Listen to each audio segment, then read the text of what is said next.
हाय। आप में से वो कपल्स जो प्रेगनेंसी के लिए ट्राई कर रहे हैं, उन्होंने हमारी वीडियोस भी देखी है, हमसे कमेंट सेक्शन में कुछ कुछ टर्म्स जो उन्हें मुश्किल लगती है उनके मतलब जानने की कोशिश की है।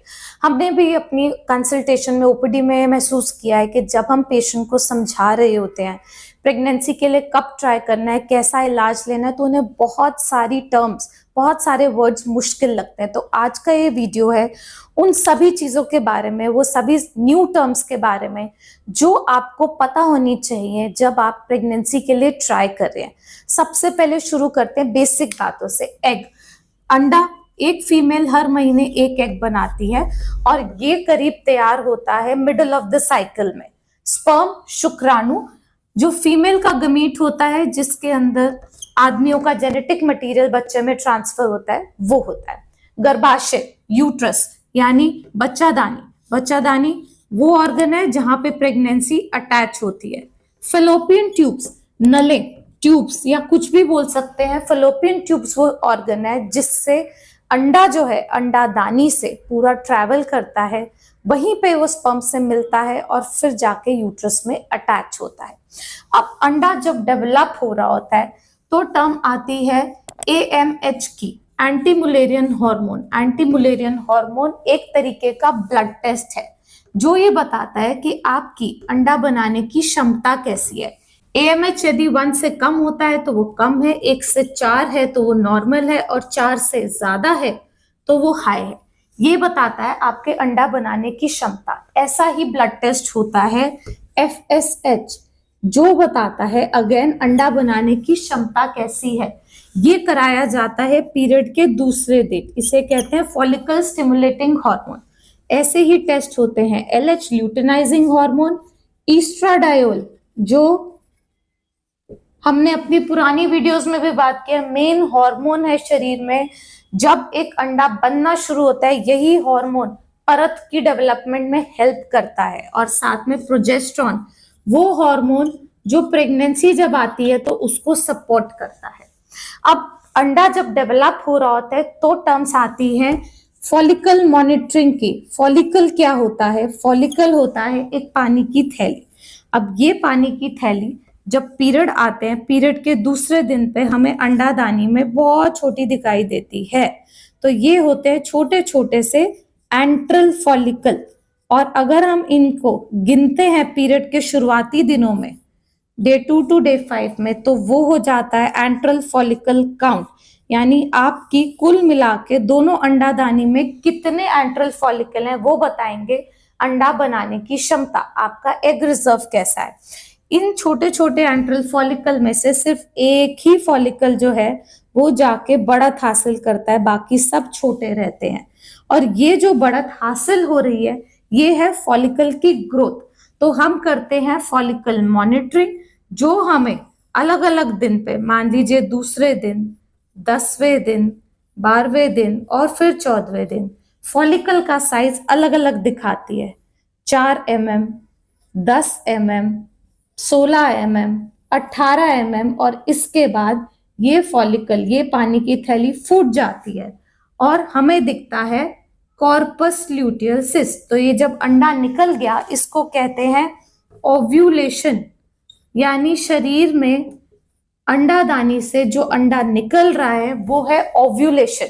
सो आप जब एक प्रेगनेंसी के लिए ट्राई कर रहे हैं, आपके लिए इंपॉर्टेंट है जानना कि ये स्टेप कब हो रहा है, क्योंकि अंडा जब निकलेगा शरीर में, ओव्यूलेशन जब होगा, तो ट्राई उन्हीं दिनों के अराउंड किया होगा तो प्रेगनेंसी का चांस है। आगे पीछे 1-2 दिन पहले से लेके 1 दिन बाद तक का जो पीरियड है उसे कहते हैं फर्टाइल विंडो। तो ओव्यूलेशन से 2-3 दिन पहले, 1 दिन बाद अगर ट्राई किया है तो प्रेगनेंसी के चांसेस फिर भी हो सकते हैं। अब बात आती है जो हमने बोला फर्टाइल विंडो, उसको हम कैसे कैलकुलेट करते हैं। आई बटन में आप देख सकते हैं एक हमारा वीडियो है जो हेल्प करता है फर्टाइल विंडो कैलकुलेशन में। ये वो ट्रायल पीरियड है जिसमें प्रेगनेंसी के चांस है, आगे पीछे कोई प्रेगनेंसी का चांस नहीं रहता है। देन IVI क्या होता है? इंट्रावजाइनल इंसेमिनेशन।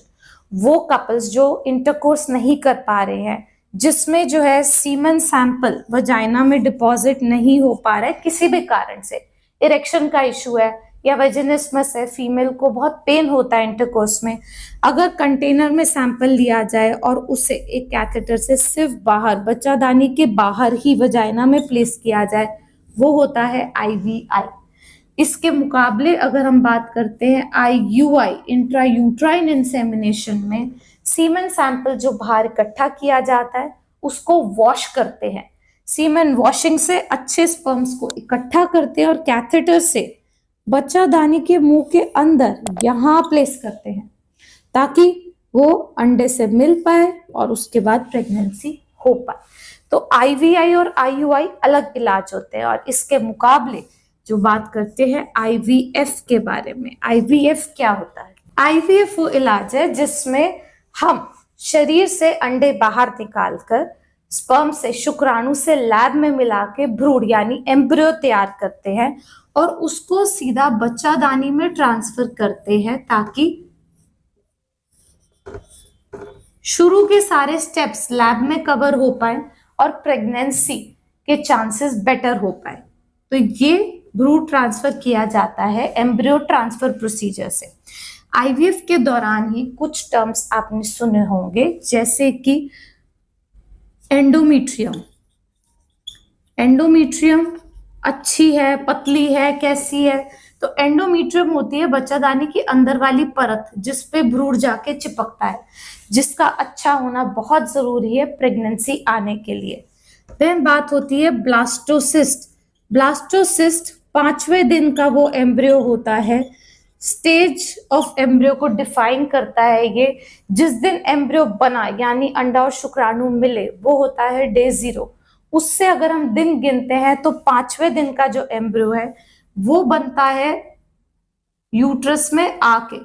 तो 0, 1, 2, 3, 4 ये स्टेजेस ट्यूब में कवर हो जाती हैं और ये 5वें दिन का एम्ब्रियो जिसकी शक्ल हमने पहले भी बात की है, बाहर एक लेयर ऑफ सेल होती है जिसे ट्रोफेक्टोडर्म कहते हैं, अंदर कुछ सेल्स होते हैं ICM कहते हैं और यहाँ पे फ्लूइड होता है।